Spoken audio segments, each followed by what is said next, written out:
attorney time because we're very thankful that she would invest this time to have a presentation. So immediately after our welcome and introductions, and I'll certainly introduce her presentation. So you are at the May meeting of the Coalition for a Safe and Healthy Elgin.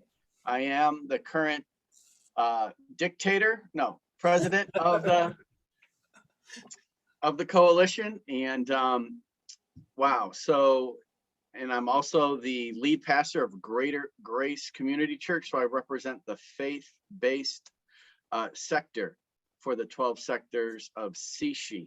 And let's see, one thing that we'll do the little intro is maybe we're getting close to summer. Does anybody have big time summer plans? And so my big time summer plan, I suppose, is going to Ocean City, Maryland. We usually do that. We're coupling it with our church's annual convention, which is in Baltimore City, but it's always great to get out and get to the ocean.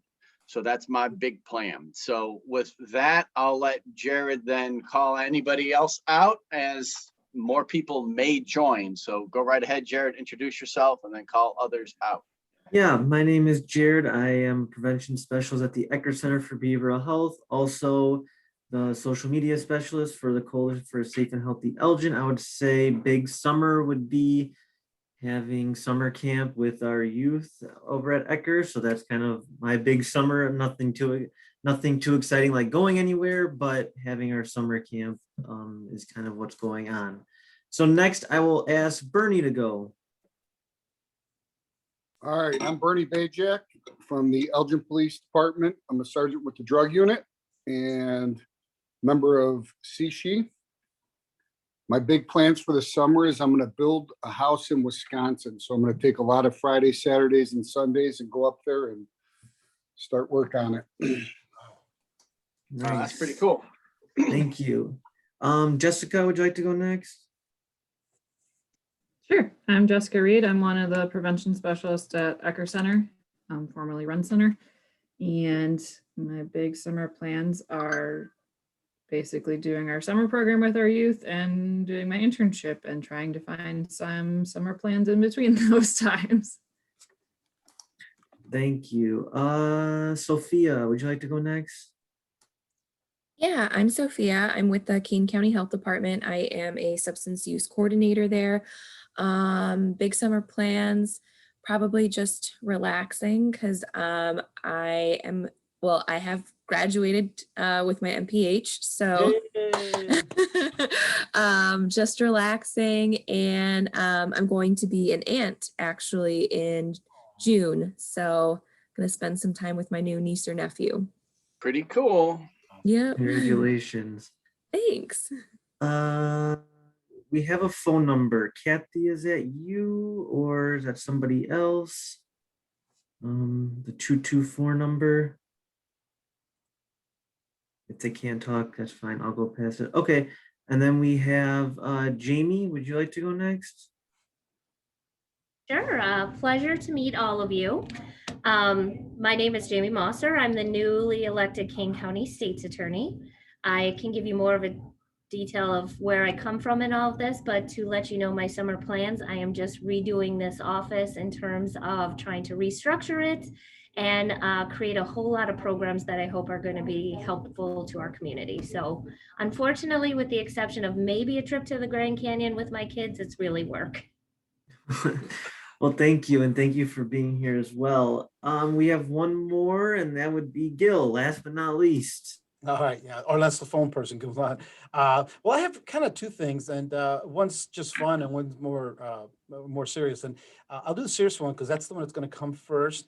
And so probably within the next week or two, I just plan to grab my one-man tent and just go. I'm going to go camping by myself with no electronics, no nothing, and really start a process of a lot of self-reflection and just kind of addressing some things in my life that need to be addressed through just a lot of prayer, meditation, and scriptural reading, and just trying to get back where I really should be.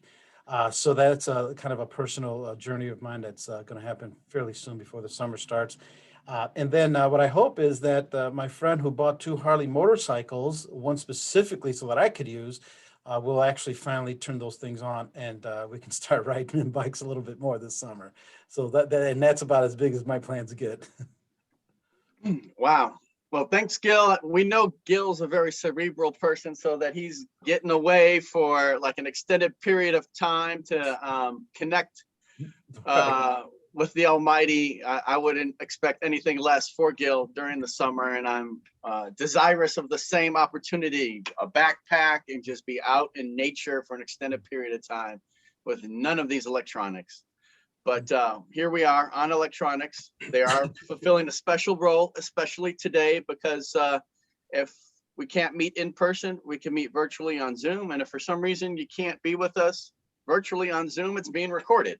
So we can still get a lot done. So with those introductions, I do want to introduce our new state's or Kane County State's Attorney, Jamie Mauser.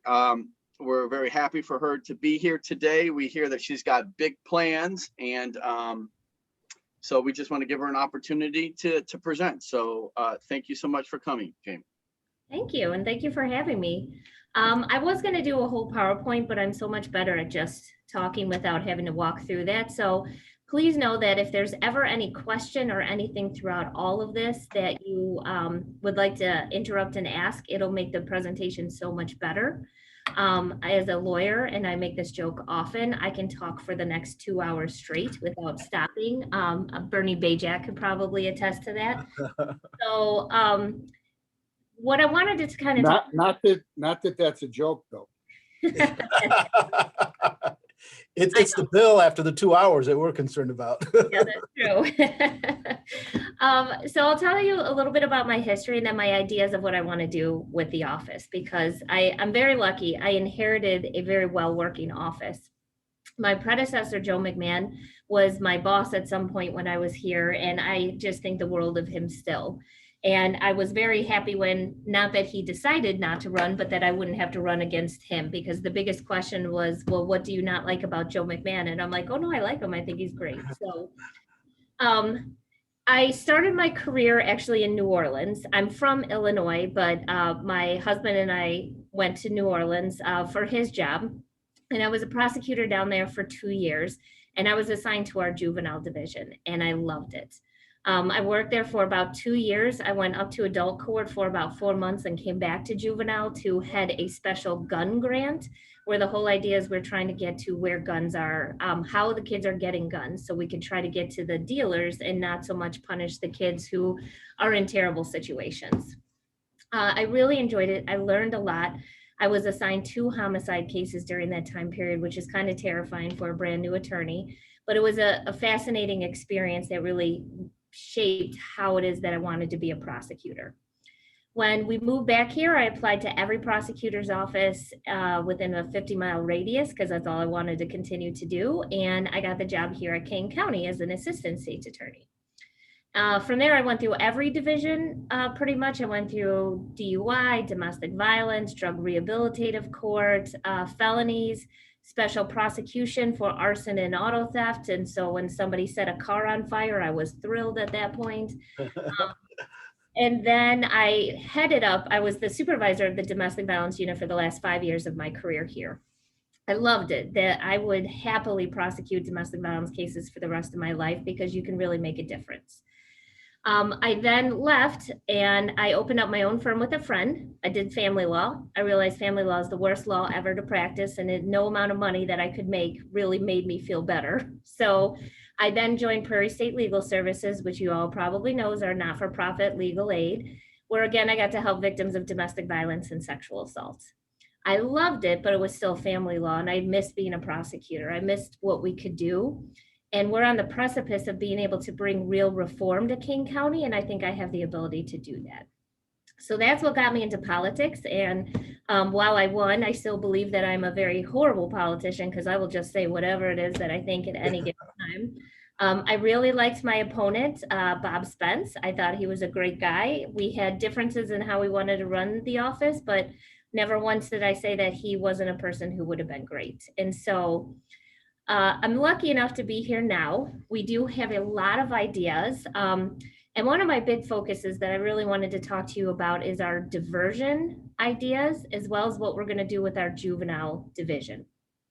So just starting with our juvenile division, because I think that'll be very important, especially given the mission that you all have, is that I have 2 full-time employees there now, full-time ASAs, and one who's a 7-Eleven student. We've recently just hired a person who actually used to be a public defender in DuPage County. And the reason why I like her is she's worked a lot in our juvenile court system and our abuse and neglect system. And the perspective that she brings in is great, because the whole idea with juvenile court is to try to rehabilitate them, to work with their families so that we never see them in adult court. And so right now we have a perspective of prosecution of them, but we have forgotten the perspective of how we're supposed to actually work with the juveniles who come into the system. Because as you can probably guess or know, the majority of them come in with the ACEs trauma, a lot of the ACEs in terms of trauma, and we need to focus better on that. So I'm bringing in somebody who's going to be starting June 1st, who is going to have that perspective. She's going to bring back our peer jury program. She's going to partner with the school resource officers to get back into school so we can provide training, we can provide assistance. We're going to be applying for grants so that we can kind of increase the services that we can provide to kids, especially the wraparound services, because we know that it's more than just using drugs. We know that there's, the counseling that they need. Sometimes even just the ability to have a mentor. So we're going to have a person whose sole goal is to try to look at it from that perspective, which I think is huge in terms of helping our kids. So before I go on to diversion programs, any questions about that, thoughts, how we can partner together? Yeah, Jamie, if you don't mind, I mean, are these part of the reforms that you talked about a little bit earlier? Because that's really exciting. I, on behalf of the coalition, I think I'm safe to say that in whatever way you think that we can collaborate and help this person. You said, I think June 1st is when they start, and I'd Yeah. love to reach out to that person or have Yeah. them reach out to us, and maybe we can sit down with over lunch and discuss about some potential connections. Our grant kind of focuses on Elgin, but we've been known to go a little beyond as well, and certainly any kid that we can connect with and help or influence doesn't have to be in Elgin at all. So we stand by ready to help in any way we can. Now, our main mission is to try to reduce underage drinking and reduce, this year at least, the marijuana use among minors.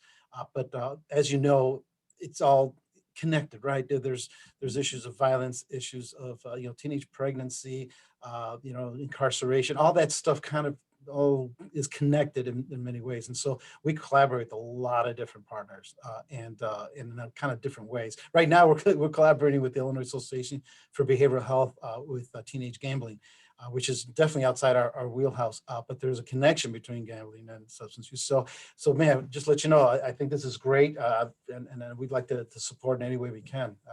That was kind of more of a comment than a question. I'm sorry, but. Well, no, that's great, because she'll be excited about this. So her name is Dana Fortunato. She now is practicing family law. I'm hoping that obviously she gave her notice to the other place, but she's great. And her husband actually is Nate Landrum, who owns Lighthouse, the recovery center. So I've been able to work with him a lot in regards to treatment. And so the partnership of the two of them, and frankly, getting Dana also out of family law was, I think, a great thing to happen. So I think it'll be a great partnership. And there's a lot that we're starting a lot of programs in Elgin, because what I found is Elgin, especially our police department, is very forward thinking in regards to everything and very willing to try something new. So even if we're just focusing on Elgin kids right now, we're going to show its efficiency, and then we're going to bring it to the rest of Kane. So some of the jargon I wasn't syncing with, like especially like in terms of the term wraparound when you talked about that. So I was kind of lost. Right. So I'm going to discuss that a little more when I talk about some of our diversion programs, because Mhm. the way that we're trying to partner with the police departments right now is I feel that we traditionally, as in prosecutors, and I don't mean to say this for Joe McMahon or John Barsani before or any other state's attorney, is that we haven't really given the support to our police officers in the way that we could. Part of that is because we've created laws for a very long time and we've expected people to enforce laws. And we sunk a whole lot of money into the war on drugs, and we took money away from social services, as you all know. And then we just expected police officers to deal with everything without necessarily having the training, the background, or our support. And I just want to tell you really quickly, there was a meeting that was supposed to start at 10 o'clock where I just have to introduce somebody about a resolution. We had a assistant state's attorney who unfortunately passed away of cancer, and somebody else is doing the whole presentation portion of it. I just have to begin it. And as you can tell, it's almost 11 and it should have been done. So I'm going to have to pop over there in a moment. So I'm sorry, but when that's ready, I will let you know. She's texting me. So the whole idea behind this is that when a police officer comes upon somebody who has a substance issue, so possessing cocaine, their only option really was to arrest that person because that's their job to do and that's what the law says that they have to do. Then we would prosecute that person, and typically we would eventually put them in a diversion program, get some sort of treatment. After the first or second offense, then it would be jail, then it would be prison.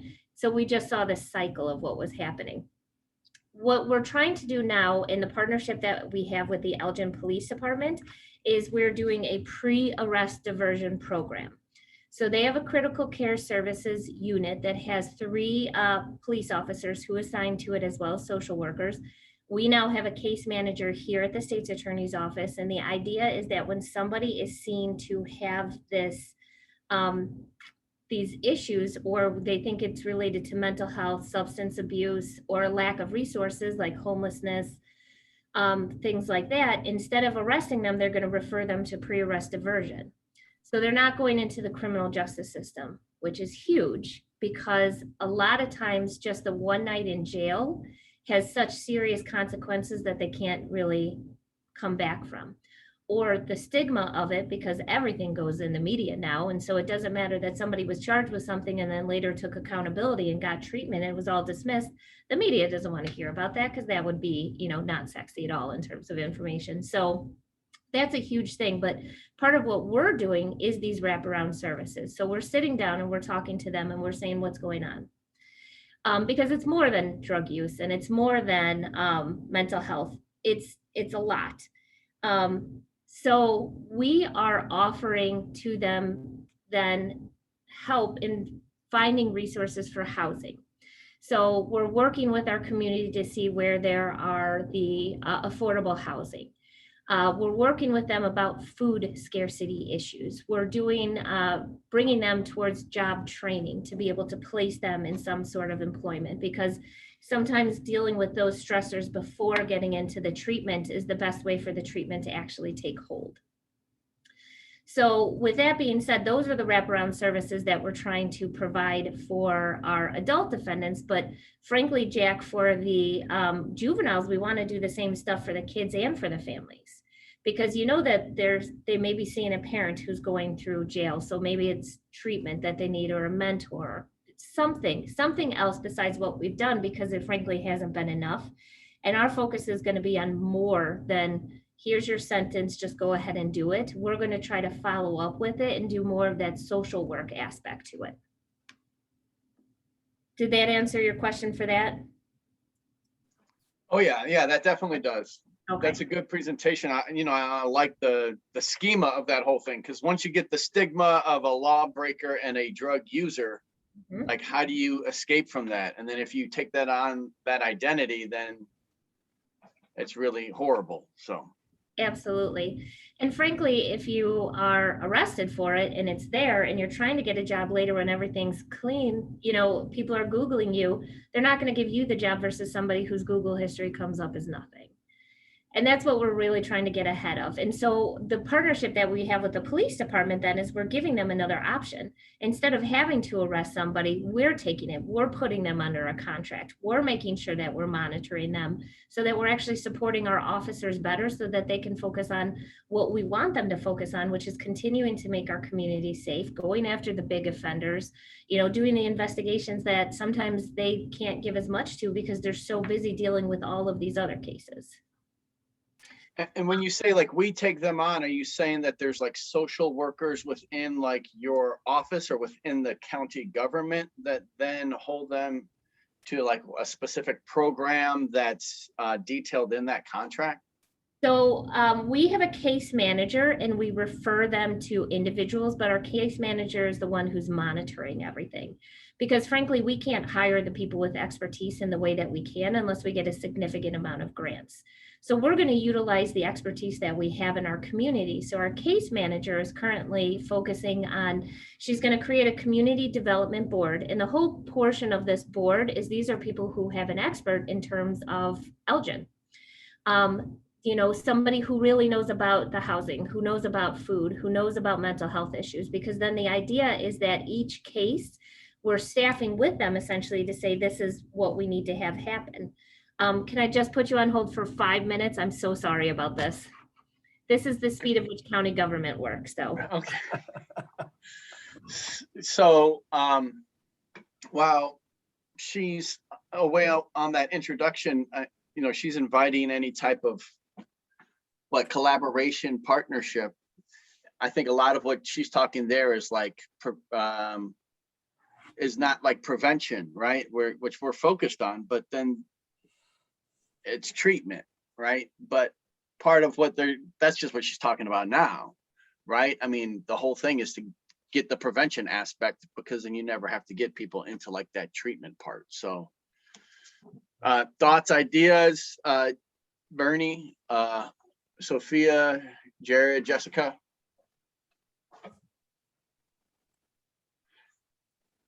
No? Okay. I can go, Jack. I think some of it's a good idea. It seems to me that when like the pre-arrest diversion hasn't really been done yet, right? Okay. They've been doing a lot with drug court, and it seems like they're trying to put people that are career criminals through drug court, and then they're just avoiding jail time. And people, where it can make an issue, and I've got no problem saying this to Jamie, but she's also helped me out when they're trying to put someone who's a career criminal and said, no, we're not, they're not getting drug court. So as long as, you know, like there's a saying, when the only thing you have is a hammer, everything's a nail. Well, it doesn't work for putting people in jail, and it doesn't work for diversions either. You know what I mean? It's got to be, there's got to be a balance between them. And the pre-arrest diversions are, you know, where they have a choice. They don't have to be charged that night. But if they don't do what they say they're going to do, then our CCSU, which is Collaborative Crisis Services Unit, will go back and actually do all the paperwork and charge them. So there, I think it's good because, you know, we get somebody that has a simple possession. If they can get help, great, right? It's the drug dealers that I want to keep out of the diversion and put them in jail, because so many times people that we deal with and already have cases on, but in order to protect the informants, we don't arrest them for 6 months or, you know, 9 months after the fact to try to protect the informant. They're in and out now, and the informant's life's in danger. So a lot of the programs I like and support, and then there's some that, you know, as long as it's not used all the time in every situation, there needs to be discretion. That's how I feel.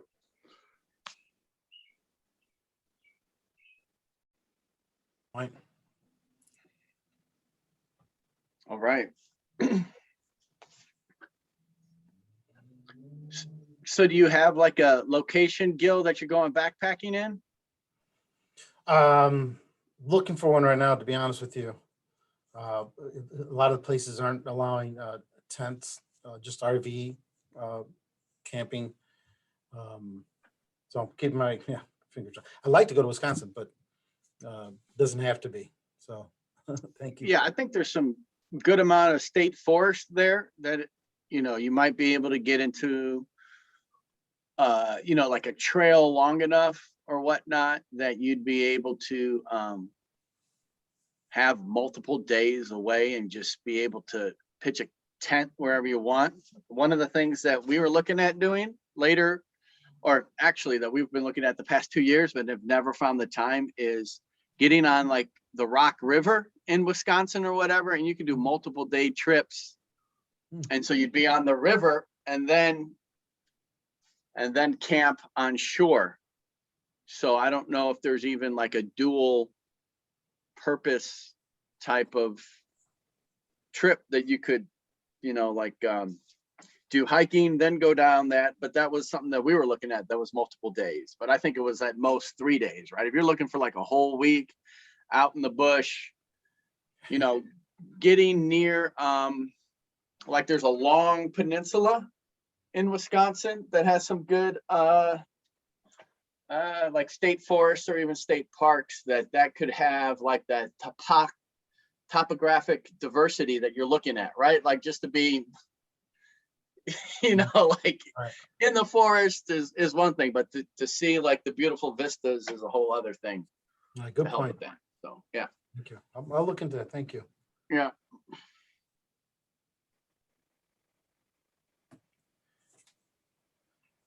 We can move for like maybe approve the minutes. Oh, sure. Yeah. So we Yeah. have the consent agenda that was sent to you as an information packet, which did have the minutes. It also had our action plan in addition to our reports, and then the job description for the secretary that we're looking for. So is there anybody that would like to move to approve the consent agenda as compiled, or to open it up for discussion? Is that what we first do? No, you move to approve it. There needs to be a second, then we discuss. Anybody move to approve the consent agenda?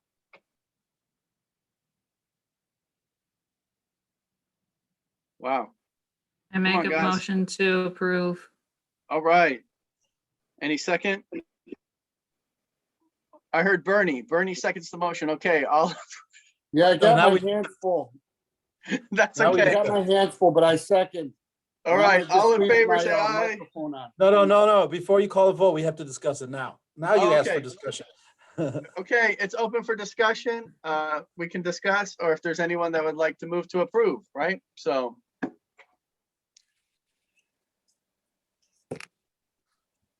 I think the minutes look All good. right, I'm moving to approve then. All right, Bernie moves to approve. Anybody second the move to approve?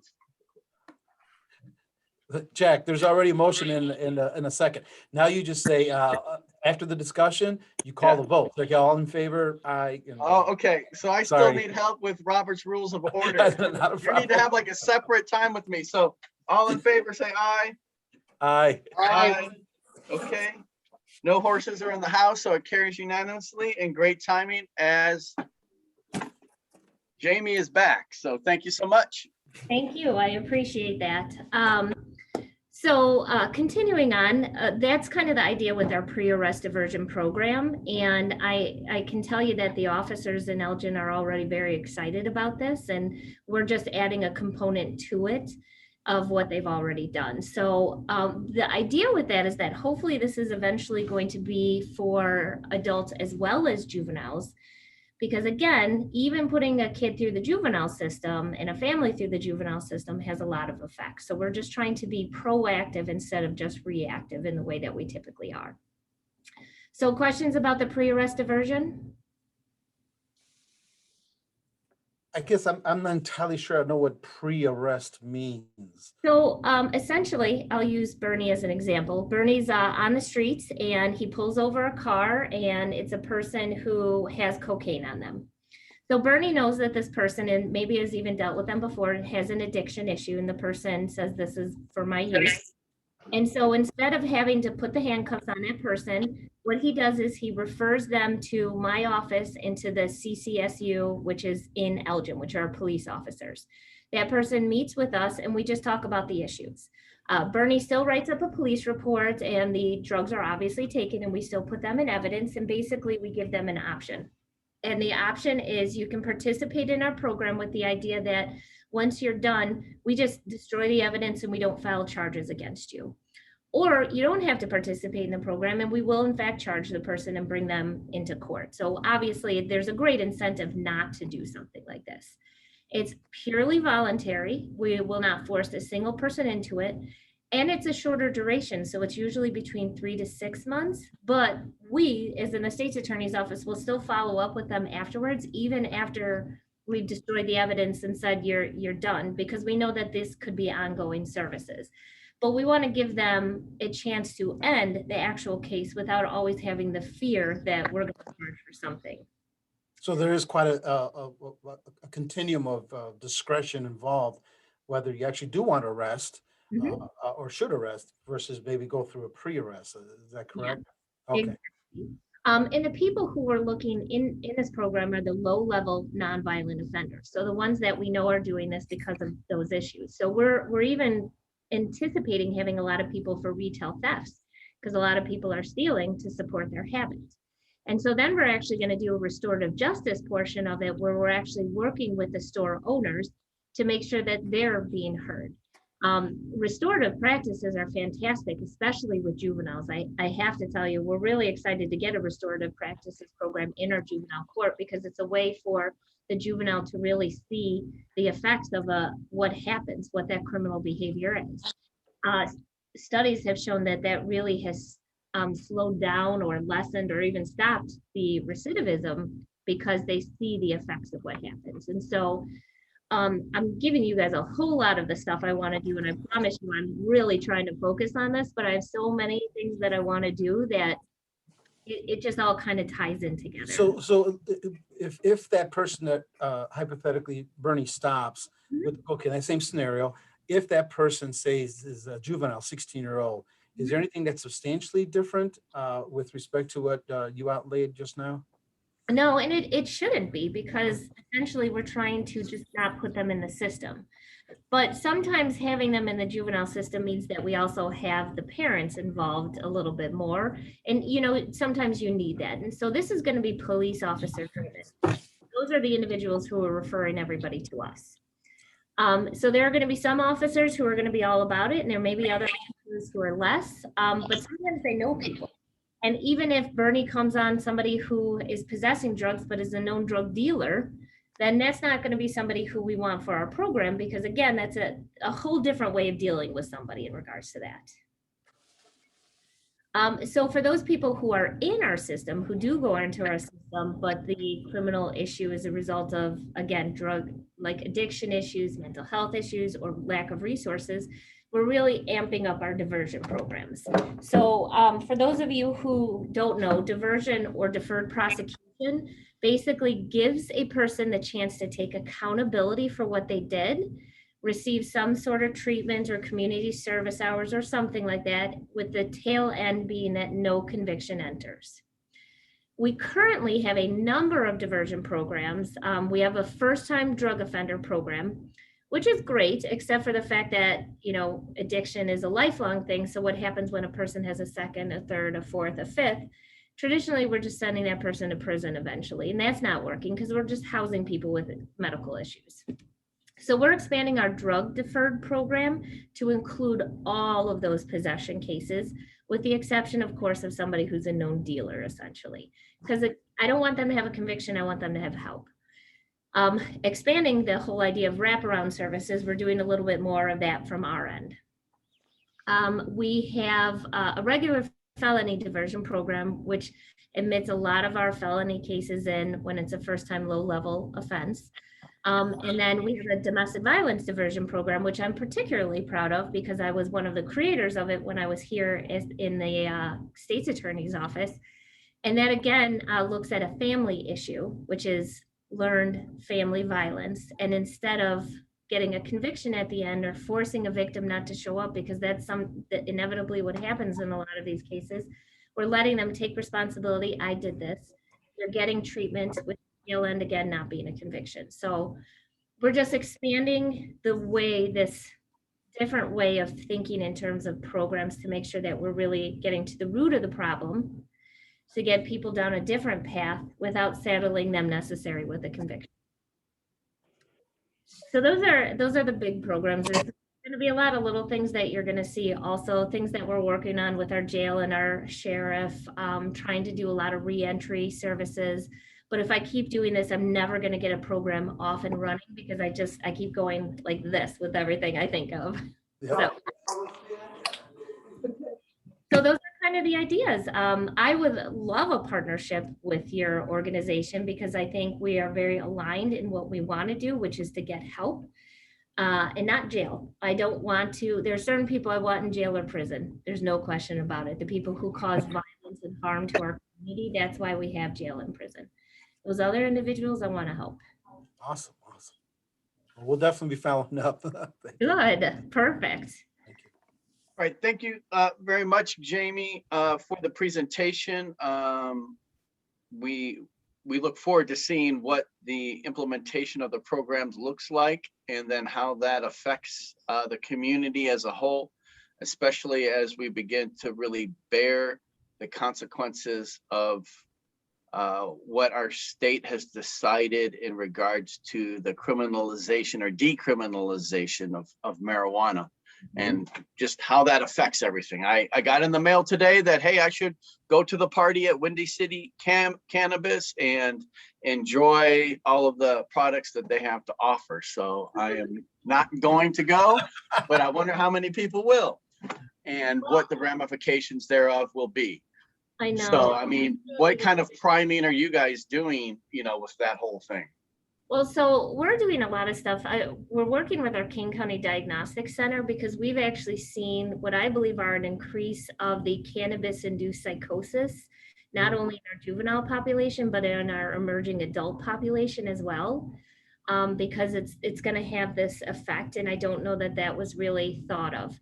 I am with everybody in terms of the whole idea of the war on drugs and how we did it has failed, but I don't know that this is the solution, and we're concerned. So we're keeping track of everything. We're especially looking at our mental health cases.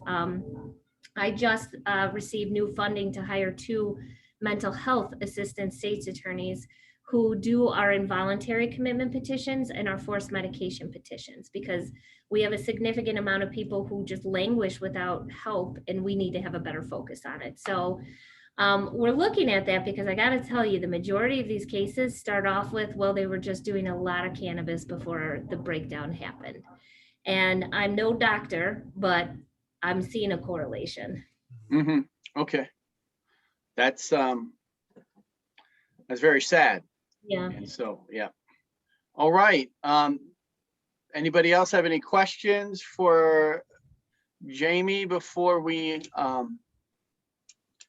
start our next portion of the agenda? We thank you so much for your time and investment and letting us know of your ideas. We're excited to have you as the new Kane County State's Attorney and looking forward to those ideas being implemented. Perfect, thank you. And then reach out before or on June 1st and I will get you hooked up with Dana. She's gonna be a rock star here, so. We'll do it. Thank you, Jamie. Excellent. Yes, just remember, you cannot like her more than me. I bet. How about Did you hear that, Bernie?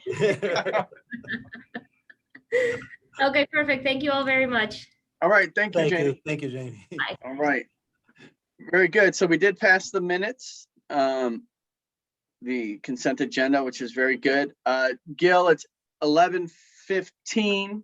We had on the agenda, well, we actually have, this says action items, but we actually want to take a look at our action plan, get out into breakout rooms, because we wanted to hear from the coalition. Our new action plan for the next fiscal year is due by the end of the month. And what we've done traditionally is roll over the prior year's action plan into the next year's action plan and tweaked it a little bit.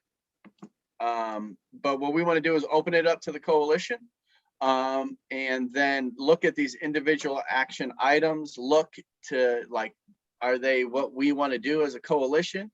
Do we want to get rid of some? Do we want to add some that, Jenny might have a great idea, Bernie might have a great idea, Sophia, Jessica. I'm not really one at good ideas, but I'll try. No. But yeah, so that's what we want to do. Jared's going to break us out, I think, into 2 groups of 3, because I think, or a group of 3, group of 4. And how much time should we have for that, Gil? Oh, well, I'll let you guys decide that. I mean, this is 25 items. Mhm. And I think, I would love the input from everybody, right? Let us know if you think something we should be doing or something we shouldn't be doing. And, this is really our chance because we haven't touched it. So So good 20 minutes then? 20, if it's okay with everybody, 20's fine, whatever. Okay, now our action plan is in the packet. It's directly after the minutes, right? And so that is our 2020 and 2021 action plan activities, all of them. And so that's really what we're going to drill down into. And what we want to look at is, line by line. Hey, do we think that this is a good thing? Do we think this is something that's a bad thing? And then, hey, do we want to add things? So this is more of a brainstorming session. And yeah, so Jared, why don't you break us up into 2 groups, and then don't have Gil and I certainly in separate groups. Maybe we'll make sure that we're getting forward progress in each one of the individual groups. All right, yeah, I already have them set, so I'm gonna open it all right now. Anyone else have anything to say before I do that? I don't want to cut anyone off. If not, I will.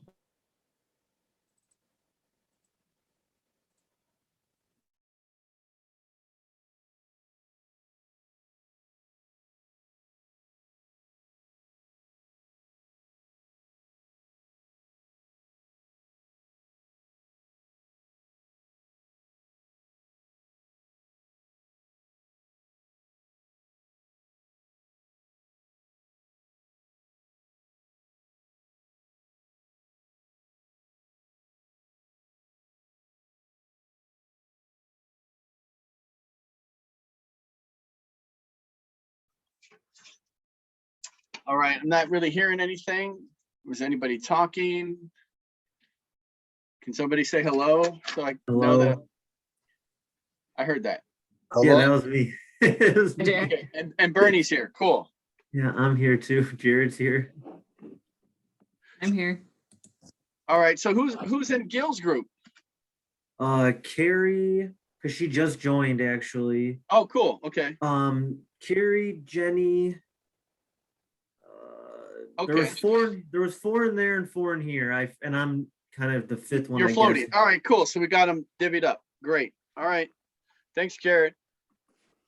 So I think I'll assume everybody has the action plan in front of them. I mean, we can just go top to bottom, line by line. But before we do that, does anybody have any ideas of something that they'd like to do and have it part of our action plan that we really haven't done to date in terms of helping the youth not misuse substances? I know there's something. I don't know if I can think off the top of my head this second, but Right, like we're just boom. So maybe, okay. I feel like there should be some way to like engage more youth, because looking at the action plan, it's a lot. I mean, there's events, so obviously we haven't been able to do events recently. But I don't know how to tie in more youth.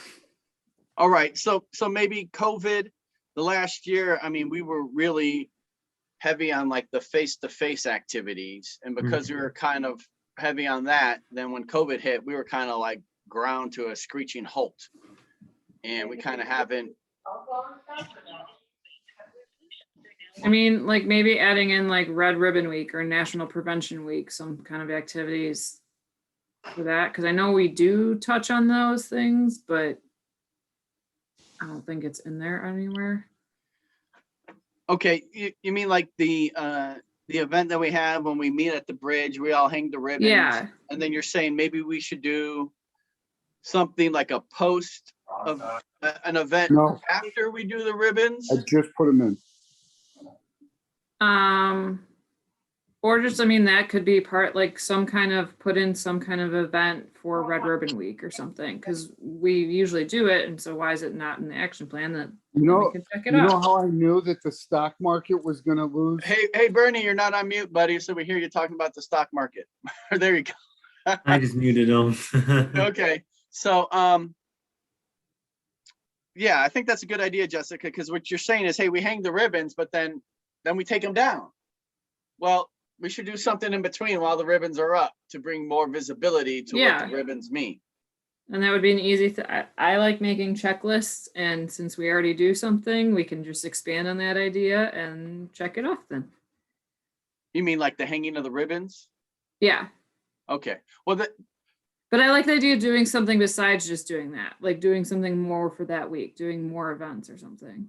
like a specific. I don't know what that is, but Okay, so I mean, this is like brainstorming, right? Like, what is the event during Red Ribbon? Like Red Ribbon is, we do it on the bridges because we think that brings the most visibility. Now, we can't really do an event at the bridge, but like where the bridges are, it's like a short walk to like the Gale Borden Public Library where there's like a little park, or the it's center. like the center, right? Or even like the festival park area. Like if there's like, Yeah. I don't know, like a cookout type of thing, or I like, mean, it is at the end of October, so oh, cold. So maybe. so it could be, or it could be nice. Okay, so you're saying that maybe if we did an event, it should be indoor event then? It should have a versus- possibility of being indoor. Okay, What was it, 2 years ago? We had snow on Halloween. I mean, and then last year it was like 80 out.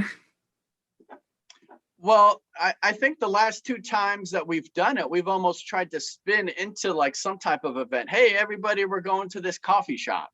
And then we're like hanging out. Well, why not?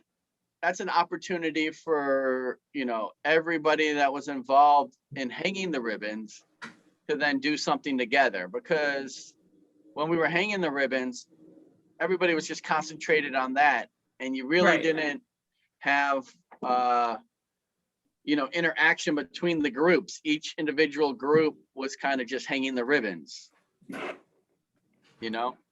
I Mhm. think that's a really good idea. So Well, some I type think of kind event. of, I guess, kind of going off of that would just be having, one way or another, having more youth just be a part of the events that we do, right? Kind of like Jessica's saying, but kind of going further, right? Like even like Drug Take Back Day, even though we had some youth, our youth at Ecker at City Hall, it would be cool to have some youth at Sherman. Yeah. German, right? So I don't know if that's something we just share with the schools, telling them it's a volunteer option. Kids always need I mean, some kids, right, need those volunteer hours. It helps with college applications. It helps with community service, kind of stuff like that. So I just think having youth more involved, even if we don't know them, right? I mean, yeah, they might be a little bit more hesitant to do it, but if we explain who we are, kind of thing, then that way they might be more willing to come help out. Okay. So, yeah, I like those. Like engage the youth in our action items. It's kind of almost like what you're saying is Yeah. when we do these action items, let's more so try to engage the youth Mhm. in the completion of the action items themselves, regardless of what the action item is. Right. Right. And then like the red ribbons, we had a fair amount of youth that did Right. help. Mhm. Right. But so they came and they were involved with the hanging of the ribbons. What interaction did we have with those youth after that activity? Right. And there was not much. So, because perhaps those could be, the youth that showed up could be the catalyst to form like a leadership group or our youth coalition, Mhm. you know, and springboard from there. I know one of the connections that we're developing is with a like a after school sports program that Mhm. does sports with the youth, but then we might be able to diversify what he does by then also having more of like a drug prevention help for those youth that are already in the after school sports program. And so that might be, you know, one access point that we have, because at this point, you know, we're trying to get into the schools, but we've had interesting roadblocks to date. Right. Right. So then that's a way for us to get into the schools, to get into the youth, and then for the schools to see that we're there to partner with them, not to say, ooh, look, you guys are doing bad because you have these kids involved with substances. And I Right. think that's kind of how they view us at this point, which isn't Mhm. how we should be viewed. Yeah. Okay. Very good.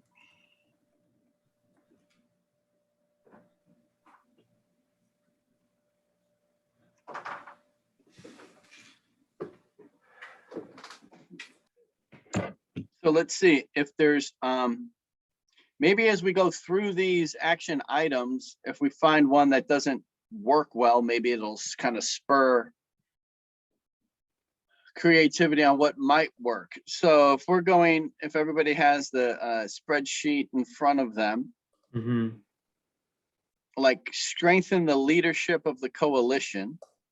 That's something that, you know, is always going to be there. Is there like increased definition that we should have for that action item? I mean, Yeah, maybe something more specific, I guess, right? Is that kind of what you're, because I mean, that kind of goes without saying, right? What it is now, strengthen the coalition, the right. leadership.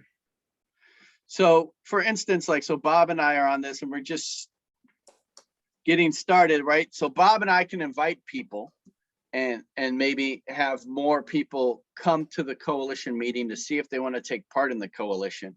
I mean, I need to do better as the president, asking our individual members, hey, if you know someone in their course of work that they'd like to be part of the coalition, or you think it would be good for them to be part of the coalition, invite them to a coalition meeting. Mm-hmm. Does that kind of go with the second one though, too? It says the capacity.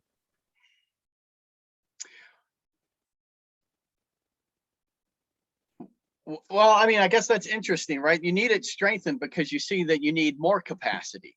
But what does Right, that, and I I don't mean, know, these are, yeah. and I don't know how to do it because I'm just thinking out loud, but I don't know if there's another way to get our members.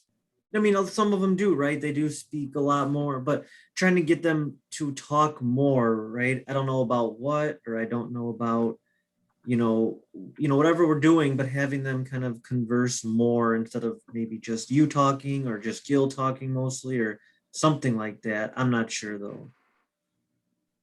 I mean, you have to remember that the two goals of the coalition, I don't remember them verbatim, but aren't one of them to strengthen the coalition, and then the other one is to do like activities in the community to reduce underage substance use.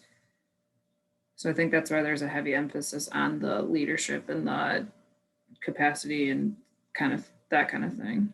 Right. Yeah. So I think those just need to be there, right? And Yeah. then Bob or I, we need to get and define those because there are action items. So they should stay on the plan. I guess that's the main thing. Implement annual self-assessment. I mean, I think we have to keep that. Provide Yeah. annual training. We have to keep that. Distribute language appropriate information flyers that describe the coalition goals. I think that should stay. Yeah, Yep, I think okay. that's a big one. Yep. Actively participate in school, law enforcement, city, and community-based groups. I mean, that's part of coalition work, right? Yeah. How about we go to 15, action item number 15. It says, Illinois, Your Actions Matter sticker shock campaign at alcohol retailers. Like, Jessica, you've been involved in that, right? That's So, our. Sorry, go Both ahead. bottleneckers. yeah. Yeah. Yeah, we're gonna do it again with our students. I'm using our students and Cole, see she's coming in and doing it. So Cool. Yeah, so that's a good Sounds- one, right? yeah. And Okay. even if we don't do it with our, like my kids, they, like the Boys and Girls Club had a blast with it when they did it. Like, so I think it's a good one. Okay. The media campaign, an underage drinking media campaign. Yeah, I mean, that should stay. Okay. I think that'd be really cool if you guys created some kind of campaign to go into the schools Right. and stuff. All right. So this parent university sessions, like this was one that when Gil was talking about it, like it's a heavy, like it's a I have an heavy idea. action. Could Yeah, we go just ahead. change it to like parent sessions in the community instead of parent university? Okay, so Or yeah, like parent meetings or something? parent meetings. So like meetings with the parents, like Yeah, like what, then you could do them outside of the schools too. You could just be, hey, there's a parent meeting, like do it quarterly or something and quarterly meeting for the meeting. parents, and then you take one of those topics and talk about it. Okay, so it's kind of more like a like drug prevention skills opportunity, right? Or where they could kind of see more about like parenting, gaining parenting skills to help your teen not get Yeah. involved with drugs type of thing. Like it's still focused on the parents, not the kids, but it's outside. You could do it anywhere. You could do it at the library. You could do it at, you know. Does this kind of fit under when we did the town hall meeting, or no? Is that not this? There's a town hall meeting somewhere on there. I mean, but that's kind of my idea. Like that would work as it. Like that would Right. count as this. Like it's Okay. still a parent session. It's for parents. Right. It's So I just think not at parent university. Right. yeah, so the name, but I guess so the town hall meeting is like a one-time event where we have an issue that we're discussing, right? So when we did the town hall, you know, the mayor was there. I think there was a member of the EPD there, a number of things, right? So that, you know, the government and law enforcement could, you know, either educate the people as to what's happening, but then also the people to let the government and let law enforcement know like what's on their minds, right? So that together by doing the town hall, everybody has a better understanding of whatever that subject is. And then the parent universities or the parent meetings, like that is almost like not a one-time event, but it's multiple sustained opportunity to help increase the, you know, the parents in our area, our target area, right? Elgin area. I like it. Right. So I think that's where the parent meetings or the parent university is different than the town hall. But I think, I mean, do you think both of them have their place and should stay in our action plan? The town hall and the parent meetings? Yes. I Yes, think they so- could be separate things. Right. So the town hall, like having the one-time thing, that's important. And then having the parent meetings is another thing. So, all right. Yeah, the specifics of the action item itself, the people that are on the action item more so kind of hone that in. But like what we're looking to do, which is what we're doing and great, is like what action item should be on the plan, right? So that's great. Educate local residents of social host ordinance. Bernie, maybe you could speak to this because I don't really know much about what you guys already do or what we've done in the past just to educate the residents or to educate renters about this.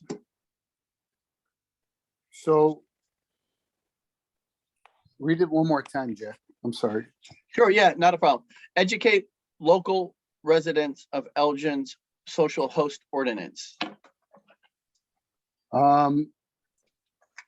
So I can't speak as to what the police department's done about that, other than speaking about it on the chief show or, you know, it's not something that comes up that often, because usually when there's a party of kids drinking, the parents aren't home. It has to be the parents allowing that to happen. They can just tell you you can't come in their house or even in their backyard. Even if you see them drinking in the backyard, we can't go back there. And so we do use the ordinance, but it's hardly ever used, just because you can't say it's not an issue. Like, I don't see parents is being dumb enough to have a party and serve their kids' friends alcohol, but it has been done. We had a police officer charged with it. So I don't know what the police department does to get that word out. Mm-hmm. Okay. Right, so you're saying this may be one that, like, is it needed, right? It might not be needed.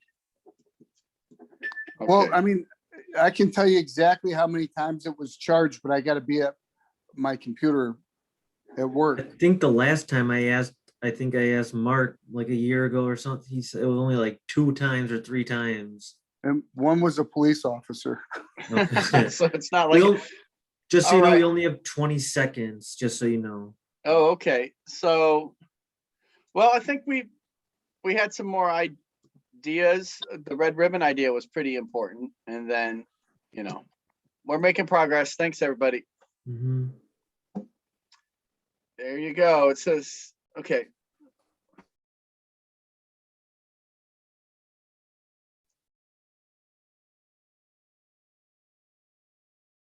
All right.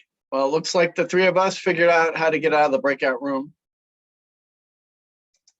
We'll wait on everybody else to figure it out. Like, after a minute, do they automatically get dumped back in, Jared? You're muted. You're muted. I didn't hear you. Yeah, they might have a few more seconds, but they should be in here any minute now. Oh, okay. Cool. So yeah, I mean, if it only got charged, you know, 2 or 3 times, then it's really not something that we need to put our effort into, right? Like, we only have a certain amount of resources, and then to invest our resources in that, it doesn't sound like a big thing. So, all right, very cool. Hey, I see the star of our podcast that we recorded yesterday. She's a part of the meeting. So, all right, good to see Carrie in the house. Welcome everybody back from your breakout room. Hopefully, Gil, you guys had a good time in your breakout room. I was taking some notes, and I think we got 1 or 2 things, or more than 1 or 2 things, but we had some good time. So. Yeah, we did. Thank you. All right, cool. So we have reports is next on the agenda item, and I know we've got just 20 minutes, so we're gonna move swiftly through these. The executive committee, by virtue of the other 2 representatives being a part of the healthcare sector and not really being available, we didn't really have an executive committee in the last month.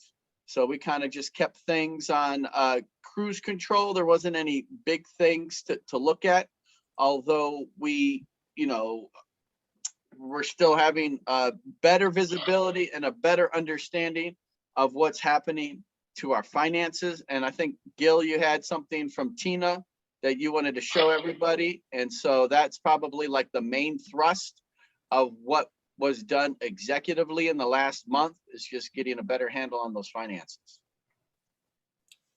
I do in my report.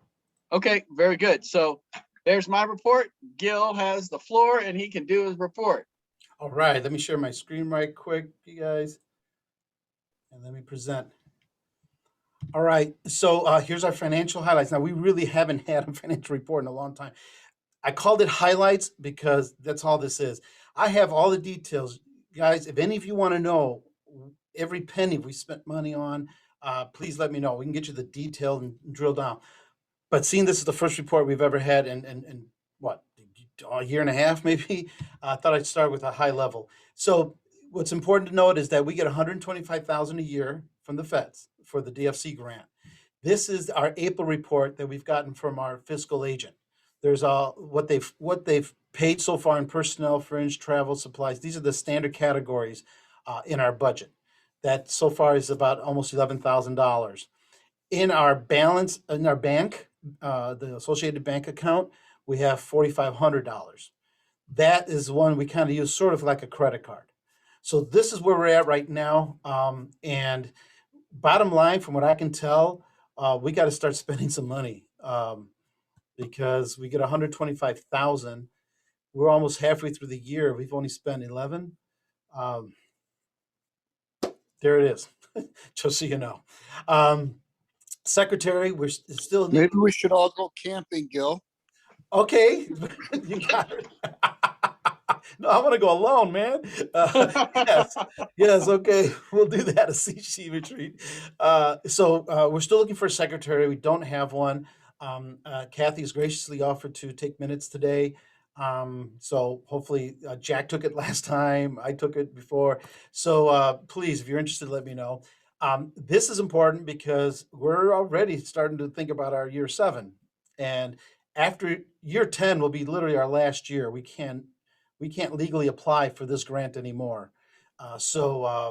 What this year 7 means really is up until year 6, if the feds gave us 125,000, we had to come up with 125,000 in like in-kind donations, right? Your time, people giving us discounts. We have to match that in financial. Year 7, it goes up to 125,000, 125% match. So now we have to do more matching. Year 8, it goes to 150% match. And they do this so that by year 10, the last year they're going to fund us, they can tell that the community is really supporting us at a substantial amount, even more than the feds could.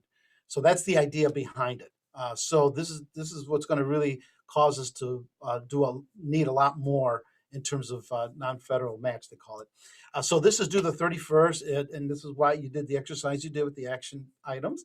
A new budget's needed as well. Again, please, if you have an input, say, hey, I think we should spend more money on this or less money on that. Let me know, because I need this input like ASAP, because I got to start this thing and get it in by the 31st. Photo Voice, a project that you guys all, you're the ones that said, hey, you should do this. Well, we're doing it. There was a recent article in the paper that came out last night from the Daily Herald, which I'm really super glad about. So read it. There's the article. When you get a chance, feel free to buzz up on their site and read that. It was really nice of them to cover it. They rarely cover anything. And so we had our first class yesterday. I think we ended up with 7 kids, but it's every week. So we're done with 1, and we got another 3. We're doing it with the Illinois Association for Behavioral Health. Their emphasis is gambling. So I'm adding that whole substance use because there is a connection. But we still need help, particularly with like putting together a opening reception, finding a place to exhibit the photos, et cetera, et cetera. The SWOT results, just real quickly. This is the results from our last meeting. We talked about our strengths, weaknesses, opportunities, and threats. And I know we went through that kind of quickly, but this is basically your input. And so I'll probably revisit this periodically and address them throughout the year. But thank you guys for your input. I know that was a quick SWOT.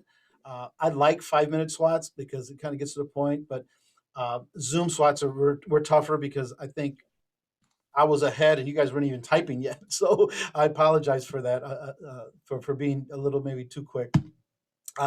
We are doing a Your Action Matter bottleneck event along with Ecker on June 15th. Their summer kids are going to go to the liquor stores and put the little, this thing here on the bottles. So we need we may not even need any more chaperones, but we might need one more possibly. And then just to remember you guys, we got the appreciation. We've already paid for this thing. It's September 18th. It'll be from 11 to 1 at Wing Park here in Elgin. Please let me know if you're coming so that I can then order enough food to cover it. It's a really informal thing. I'm going to give out some awards to those of you that deserve them. And then we're going to just have a good time and walk away. But the work that you guys have done is, I can't even imagine how I would really appreciate what you guys have done. So this is the best we can do right now with our limits. And that's it. That's for my report. Excellent. Thanks, Gil. All right, Jared, you're up to bat here with the social media report. Thank you. And I know it was attached. I'll just kind of go quickly with it though, as we getting finished. Hope you guys can see my screen. You know, I just kind of wanted to update you guys on the different social media channels and what's going on. You know, Facebook's a lot more in depth on some of the numbers. So as you can see, in the past 28 days, people reach has increased 131%. That number is 2,535. This means that our posts that we share, create, is that many people saw it. And then our post engagement has increased 568%. The number is 414. And this means that actions such as reacting to, commenting on, or sharing the ad, claiming offer, viewing a photo or video, or clicking a link. So, you know, this is really important to me. I feel like is our engagement. I know I've harped on that with Gil plenty of times. It's just, you know, getting our word out there. So again, you know, if you guys ever have a chance to just, you know, kind of share who we are and tell them to follow us, you know, tell them to, you know, ask us any questions that we need to, you know, I'd rather have, you know, 500 comments and only have 5 followers. I mean, of course, I don't want just 5 followers, right? But you know what I mean? I'd rather have that engagement, that people know what we're doing. People are interested. People are giving ideas. People like what we post or don't like what we post, right? Just having that conversation back and forth, I feel like is really important. And, you know, Instagram, people love pictures, right? So whenever we do post pictures, that seems to do the best. You know, people like to see pictures of, you know, the community, pictures of events that are going on, pictures of a dog, right? Somebody's dog, just anything like that. And I think, you know, if we can tie that in, keep tying it into what we're doing, I feel like that, you know, is going to be a big thing. So again, if you guys just have any random pictures that you want to share, you know, send them my way and I'd love to share them for you guys. So again, things are getting better. I feel like there's still, again, there's always improvement. I know I say that all the time, you know, and Gil being there to help along the way, and Jack and everyone else, it's been going a lot better. And I think it'll continue to get better. But just wanted to share with you guys that, you know, in the past month, things have definitely progressed across all social media sites. So I'm not going to read word for word everything. You guys should have it. So if you guys just want to take a second to read it when you have a second, you can go ahead and see. If you have any questions, you can reach out to me. Awesome. Thank you, Jared. All right, I think Jenny has a question. Sorry, I was trying to figure out how to type it just to you, Jared, but I couldn't Yeah. find your name on there. I was going to ask a question. I don't know if this would be appropriate to share with you as far as like a picture, but I know we just did like an article for the paper for services for substance abuse treatment, something like that. I don't know if it's worth sharing or not. Yeah, you But can literally send me anything and I'd be happy to at least tie it into something or, you know, ask you about it. But please, yeah, you can send that to me. I'll put my email in here just in case you guys do not have it. But yeah, please, anything that you have, I'd be glad to see it. Thank you. Awesome. So really, Jared, if there's an action or an activity that any coalition member is involved in and they'd like to have a greater, you know, publicity about it or knowledge, I mean, this is a great opportunity that, you know, partners within the coalition could then also post, you know, like CC would post, hey, our sector representative, Right.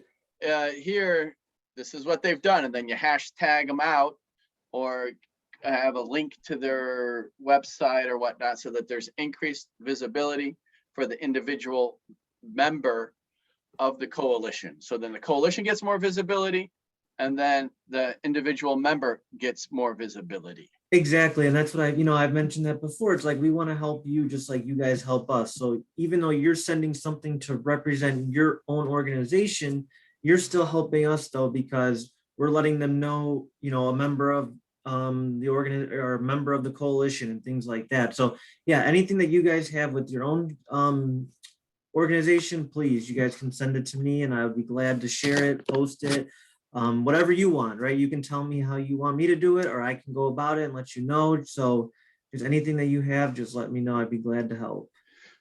So last Friday, Jared, did we released like our third podcast? Is that kind of what we did? Fourth podcast. Okay. Right.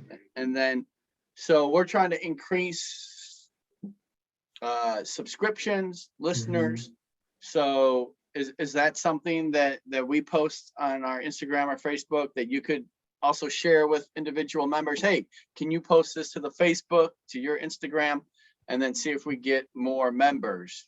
Yep, I can do that. Yep, it is on our Instagram and stuff like that. But if you guys, ever want a chance to listen to it, it is called Encouraging Conversations. You can listen to it on our website. You can listen to it on Google Podcasts, iTunes, Buzzsprout, anywhere. Is there like an email with like images and all that stuff that you could send to all of us? So yep, I can send that to everybody.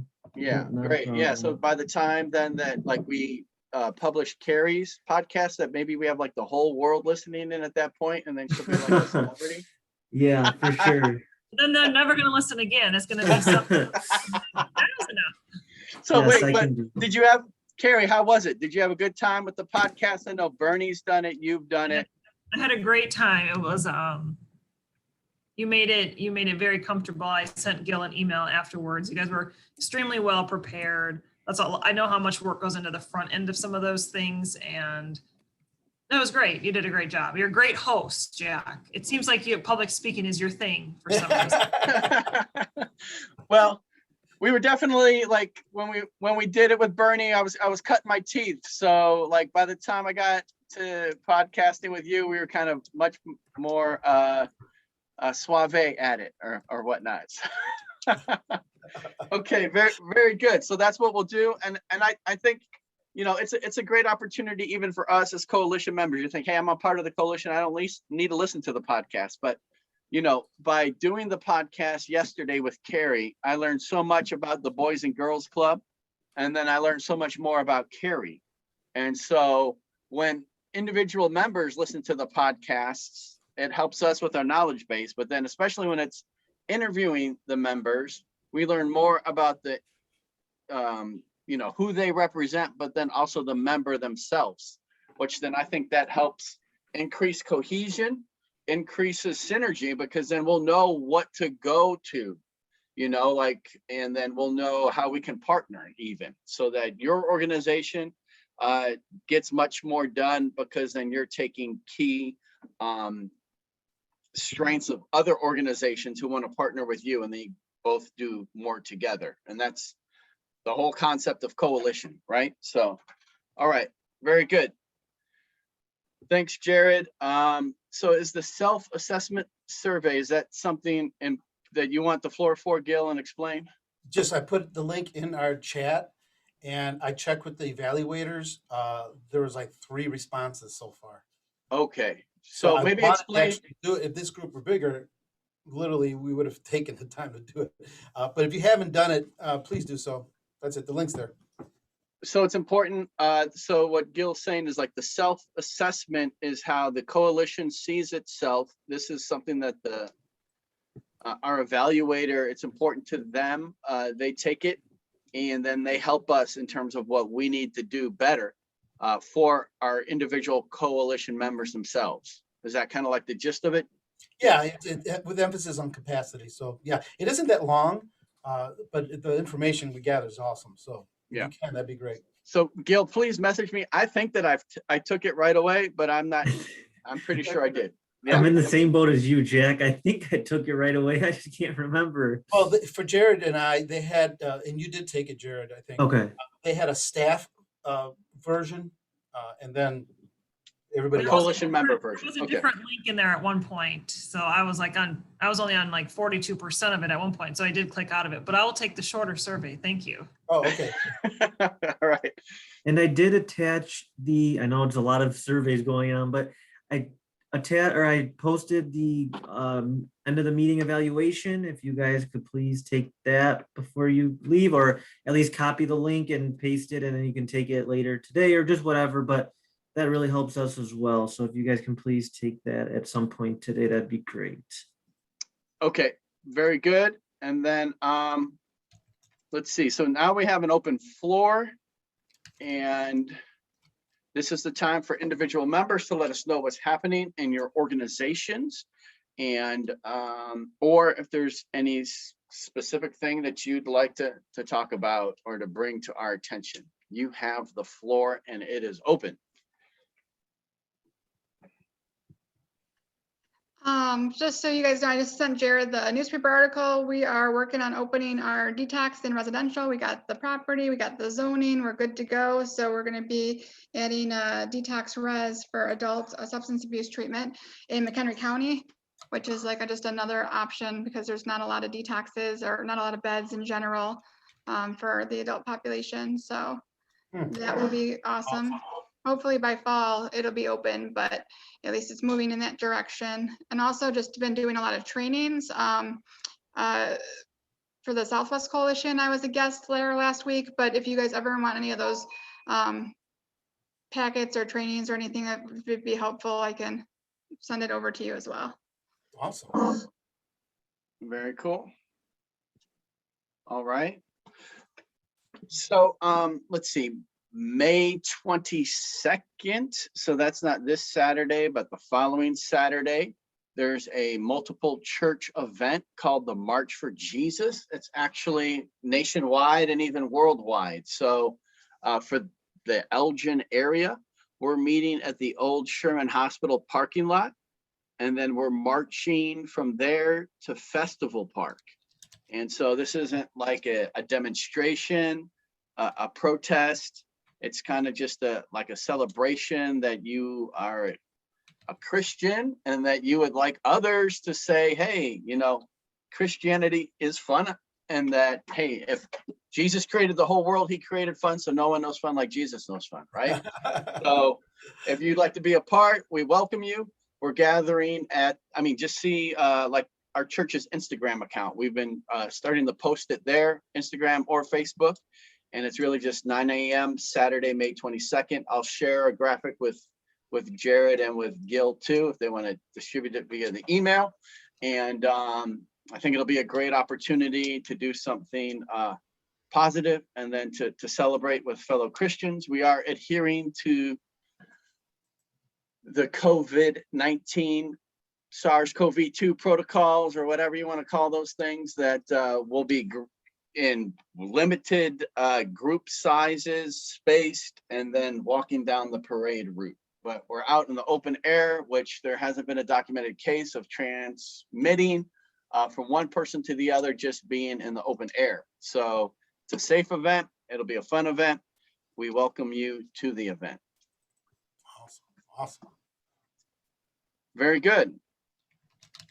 Last call, and we're not serving alcohol. Oh, all right. Oh man. All right. So drunk please, for Jesus. yeah. Don't drink for Jesus, right? Yeah. All right. So that's it for May's meeting. Our next meeting is June 9th. Until then, have fun with the action items. And if you'd like to be a part again of the compilation of the action plan for next fiscal year, make sure you let Gil know. And thank you all for attending. Thank you, everyone. Appreciate it. Bye. Hi, everyone. Right at 12. Excellent timing. We did it.